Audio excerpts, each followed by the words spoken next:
He huffed and he puffed and was soon at the top. He could see Spencer in the distance and chased him at once. Edward raced down the hill.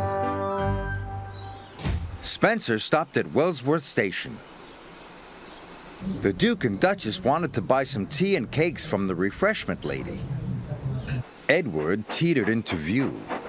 "Hurry, old boy," laughed Spencer. "Can't have you finishing too far behind me."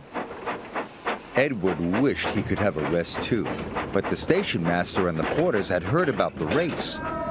"Hooray for Edward!" they cheered. Edward picked up steam and proudly puffed past Spencer.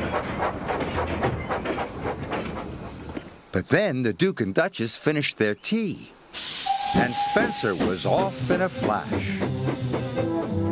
He roared past Edward. Fastest and best, he boasted. Edward was nearly out of puff. The furniture felt heavier than ever.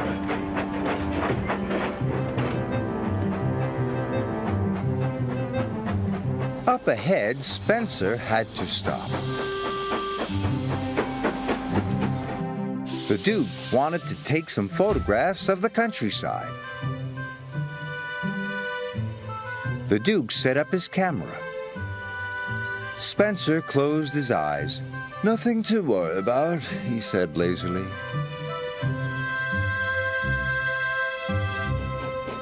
Gordon was returning to Brendam Docks. He passed Spencer and knew Edward must be losing the race. "Edward is a waste of steam," he sniffed. But when Gordon passed Edward and saw how hard he was trying, he felt bad about what he had said. "Well done, Edward," he called. "You are a credit to the railway." Edward was so happy his boiler tingled. He found puff he never knew he had. The Duke and Duchess had finished taking photographs and were back on board. "Time to go," said Spencer's driver and rang the bell. But nothing happened. Spencer was dreaming of victory. He didn't hear the bell. And he didn't hear Edward puffing past him. Spencer's driver rang the bell again. When Spencer finally opened his eyes, he could see Edward heading towards the summer house. Nearly there, he gasped. Spencer took off as fast as he could. But as he reached the siding, his driver ordered him to slow down. "These are old tracks and you are a very heavy engine," he said. "You must go slowly." Spencer had no choice. He had to slow down.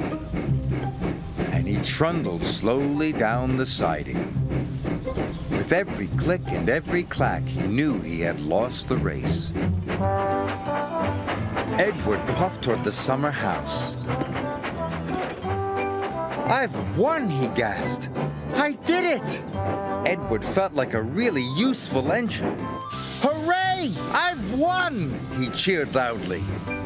Edward felt like the pride of the Sodor Railway, and he was right.